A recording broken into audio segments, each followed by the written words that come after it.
Hello, in today's video I'm going to talk about a mantra that will help you, a mantra that will help you focus, and a mantra that will help you focus on the important things. So if that's of interest, stay tuned.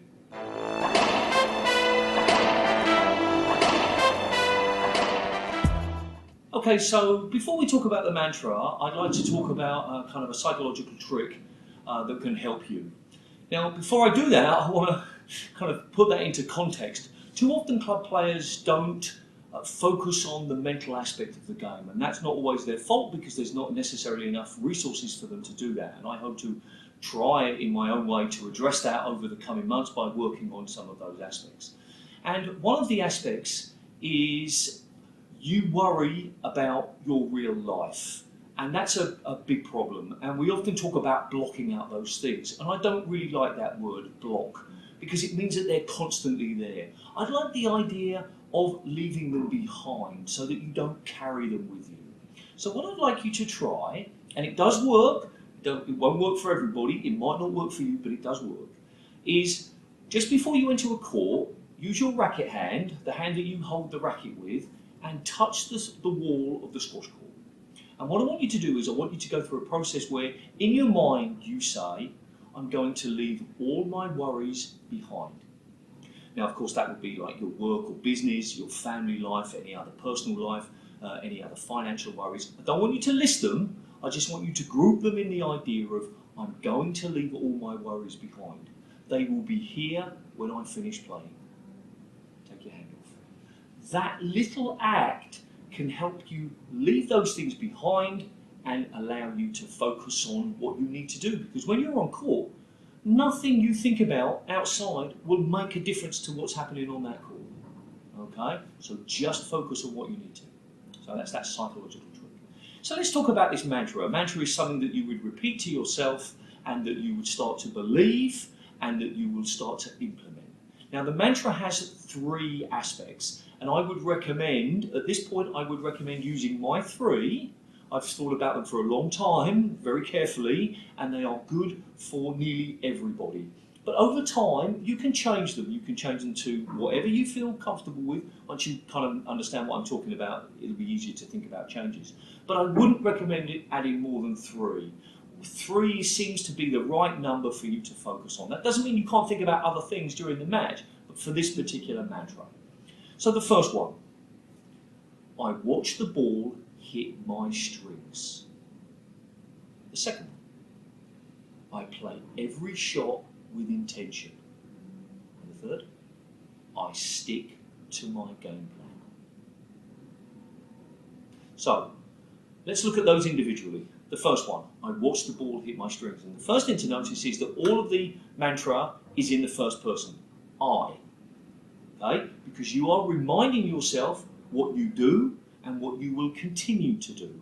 And watching the ball hit the strings, making contact with the ball is so important. I've seen people with not such great technique, but make beautiful contact because they watch, compared to people who maybe have a perfect technique, but they're looking up a little bit early. The balance isn't so good. Okay? So you watch the ball hit the strings. If you're interested in that, there's my side-to-side video, which you can watch where I talk more a little bit about that. And that's one of the main reasons of that side-to-side video. I watch the ball hit my strings.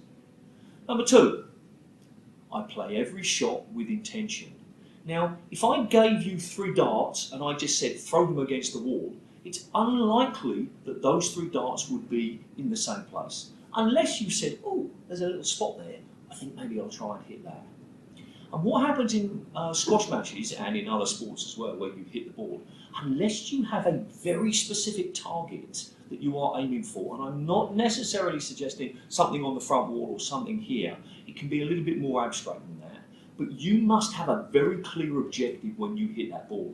Do not hit it because it's your turn to hit it. And I've seen that so often. You sort of talk to people and say, well, why were you playing those shots? I don't know, I mean, I just had to keep it going, didn't I? No. You have to have a very clear intention. If you hit the ball to the back and it takes its second bounce in the net, which is often quoted as being the perfect drive, great.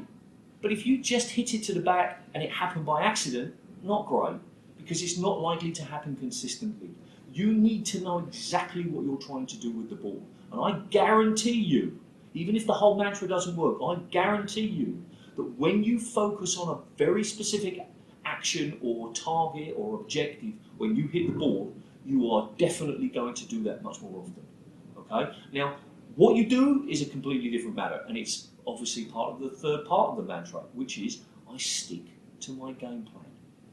Now, a game plan video, well, would probably need to be like 5 videos, because a game plan focuses on 3 main areas: your strengths and weaknesses, your opponent's strengths and weaknesses, and the condition of the court. By condition of the court, I mean its temperature. Is it hot and cold court? Are the walls a little bit wet? Are they a little bit slippery? How do the posts work? What's the floor like? Is the floor more bouncy at the front than at the back? Is it a high ceiling? What's the gallery like? Are the gallery shouting a lot? All of those things. But essentially, you need to have a very simple game plan and you need to stick to it.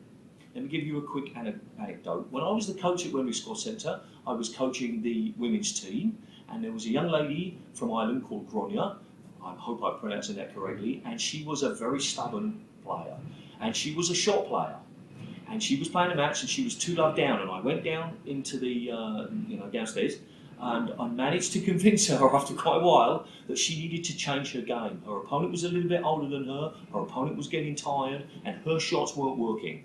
You need to change your game, Gronya.